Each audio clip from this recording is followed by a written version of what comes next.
Vocês já ouviram falar sobre a Torre de Babel? A história é famosa, mas poucos entendem sua profundidade. Esse lugar, esse exato ponto na Terra foi o palco de uma das maiores rebeliões contra Deus. E tudo começou com um homem, Nimrod. Nimrod, o neto de Cão, filho de Noé, foi mais do que um caçador poderoso. Ele era um homem ambicioso, que não se contentava com as fronteiras da terra. Ele queria mais. Ele queria desafiar o próprio Deus.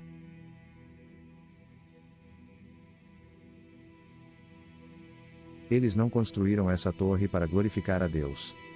Pelo contrário. Era um símbolo de rebeldia, uma tentativa de alcançar os céus pelas próprias mãos, sem a ajuda divina. Esse espírito de rebeldia é algo que ecoa até os nossos dias. Foi aqui que Deus interveio, confundindo as línguas, dividindo a humanidade e interrompendo sua aliança impiedosa contra o céu. Babel foi destruída, mas sua influência permaneceu. Depois de Babel, Babilônia emergiu como a grande herdeira daquele espírito de rebelião. Babilônia era muito mais do que uma cidade, ela era um sistema, uma mentalidade. Tudo o que Babilônia tocava, corrompia. Nimrod não apenas iniciou a rebelião em Babel, ele lançou as bases para o primeiro império que tentaria se colocar como um rival de Deus. Babilônia era o centro da idolatria, da perversão e da arrogância humana. Nabucodonosor foi um dos maiores governantes que a Babilônia já teve. E ele personificou tudo o que essa cidade representava: poder, orgulho loucura. Este rei poderoso ousou desafiar o Deus dos céus. Ele construiu uma estátua de ouro e exigiu que todos a adorassem, mas quando Daniel e seus companheiros se recusaram, ele teve que enfrentar o verdadeiro poder. Mas a rebeldia não termina aqui. Nabucodonosor, em sua arrogância, foi condenado a vagar como um animal, até reconhecer que só existe um Deus verdadeiro. O espírito de Babilônia não morreu com Nabucodonosor. Ele está mais vivo do que nunca. E a Bíblia nos avisa que nos últimos dias, esse espírito será encarnado em uma figura ainda mais temível, o Anticristo. O Anticristo será o culminar de tudo o que Babilônia e Nimrod representaram. Ele será o governante final, o último a tentar desafiar o Deus dos céus. E, assim como Babel foi destruída, esse império também cairá. O livro de Apocalipse nos fala da queda final de Babilônia. Ela não será apenas uma cidade, mas um sistema global, corrompido e cheio de iniquidade.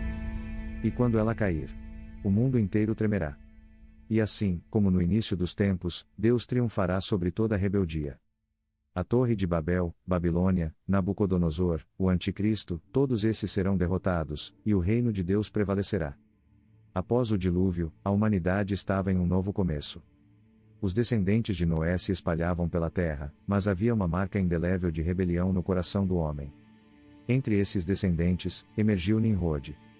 Seu nome significa rebelde, e essa não é uma coincidência. Nimrod foi o primeiro a construir impérios, a unir povos sob seu comando. Mas ele não queria apenas poder sobre os homens, ele queria ser como Deus. Ele foi o arquiteto da Torre de Babel, um monumento não à glória de Deus, mas à glória do homem. Ao olhar para a figura de Nimrod, vemos mais do que um simples tirano da antiguidade. Na verdade, ele representa o primeiro precursor do Anticristo.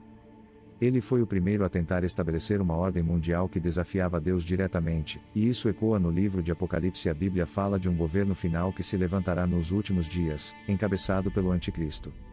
Assim como Nimrod tentou unificar a humanidade em rebelião contra Deus, o Anticristo tentará fazer o mesmo. E assim como Babel foi destruída, o império do Anticristo também cairá. Babilônia não foi apenas uma cidade, ela foi o berço de um sistema espiritualismo. Tudo o que Babilônia representava, a idolatria, a adoração de falsos deuses, a imoralidade e a corrupção, continua influenciando o mundo até hoje. Quando estudamos a história de Babilônia, vemos o surgimento de práticas ocultistas e a introdução de deuses falsos que tentaram substituir o Deus verdadeiro. Essa corrupção espiritual não terminou com a queda da Babilônia antiga. Ela foi exportada para o mundo, assumindo novas formas ao longo dos séculos. O livro de Apocalipse faz referência direta à Babilônia como um símbolo do poder maligno que se oporá a Deus nos últimos dias. Apocalipse 17 e 18 descrevem a queda da Grande Babilônia, não como uma cidade literal, mas como um sistema global, uma ordem mundial que se rebela contra Deus.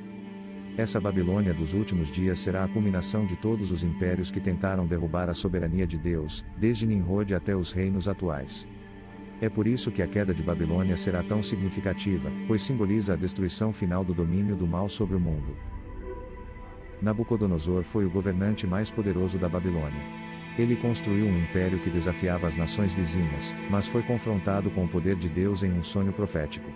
O sonho de Nabucodonosor, interpretado por Daniel, foi uma profecia sobre os reinos que viriam após Babilônia, culminando no reino final, o Império do Anticristo. Cada império que sucedeu Babilônia foi uma continuação da rebelião original de Nimrod. Nabucodonosor, em seu orgulho, construiu uma estátua de ouro de si mesmo e exigiu que todos a adorassem. Aqueles que se recusassem enfrentariam uma morte terrível. Mas 3 jovens hebreus, Sadraque, Mesaque e Abednego, se recusaram a se curvar. Essa foi a primeira grande humilhação de Nabucodonosor, mas a maior viria mais tarde, quando Deus o transformou em um animal, forçando-o a vagar pelos campos até que ele reconhecesse o verdadeiro Deus. Mesmo o maior dos reis não pode se levantar contra o Criador. A Bíblia nos alerta sobre um último líder mundial, um homem de extrema astúcia e poder, que enganará as nações. Ele será a culminação de todo o espírito de rebelião que começou com Nimrod. Esse líder, o Anticristo, não será apenas um governante político. Ele trará consigo um sistema completo de adoração, um renascimento da antiga Babilônia. Ele enganará as nações, unindo-as em uma rebelião final contra Deus. Mas assim como Babel caiu, assim como Nabucodonosor foi humilhado, assim como Babilônia foi destruída, o império do Anticristo também cairá. No final, Cristo voltará com poder e glória, e toda a rebelião será destruída. A história da Torre de Babel, de Babilônia e de seus reis não é apenas uma história que ficou presa no passado. Ela é um eco através dos tempos, uma advertência viva que reverbera até os dias de hoje. Quando olhamos para a tentativa de Nimrod em Babel, para o orgulho de Nabucodonosor em Babilônia e para o que está profetizado sobre o Anticristo, o que vemos é a mesma essência, a tentativa humana de construir um reino separado de Deus. A rebelião contra Deus não é algo novo, mas é uma batalha contínua que ocorre desde o início dos tempos. Nimrod construiu a Torre de Babel como um símbolo de unidade sem Deus. Ele tentou criar um mundo onde o homem fosse o centro, e Deus fosse esquecido ou ignorado. Mas essa história se repetiu incontáveis vezes. Babilônia, o império de Nabucodonosor, o Império Romano, e até os sistemas modernos. Todos tentam se erguer contra a vontade de Deus, mas o resultado é sempre o mesmo, a queda inevitável. Ao longo deste vídeo, exploramos a terrível verdade por trás da Torre de Babel, Babilônia, Nimrod, Nabucodonosor, e até os paralelos com o Anticristo. Essa história nos ensina uma grande lição: sempre que o homem se afasta de Deus e tenta erguer seus próprios impérios baseados em orgulho e rebelião, o resultado é sempre o caos e a destruição. Seja no passado distante ou no mundo moderno, o padrão é o mesmo. Mas não estamos condenados a repetir essa história. Nós temos uma escolha. E se você quer continuar essa jornada, quero te convidar a fazer parte de algo maior. O nosso canal Passagens Bíblicas é um espaço dedicado a explorar os mistérios da Bíblia, suas lições profundas e como podemos aplicá-las à nossa vida diária. Inscreva-se agora para não perder nenhum conteúdo importante. Junte-se a nós para aprender mais, crescer espiritualmente e encontrar um propósito mais elevado em Deus. Curta, compartilhe este vídeo com alguém que precisa ouvir essa mensagem e, mais importante, ative o sininho para receber notificações de nossos próximos vídeos. A verdade da Palavra de Deus é poderosa e transformadora, e juntos podemos espalhá-la pelo mundo.